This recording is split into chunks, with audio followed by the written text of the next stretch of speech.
यार, अपने कान में ईयरफोन्स डाल लो। क्या डाल भी लिए? बहुत तेज हो रहा है, बहुत तेज हो रहा सालो। खैर शुरू करते हैं बिना किसी बकचोदी के। মেয়েদের জন্য দুর্গা পূজার অফার সেল চল। কার কোনটা চয়েস কমেন্ট করো।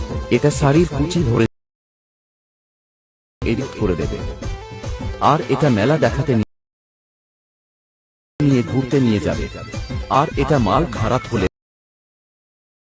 করো, আর এটা ঘুরতে নিয়ে যাবে।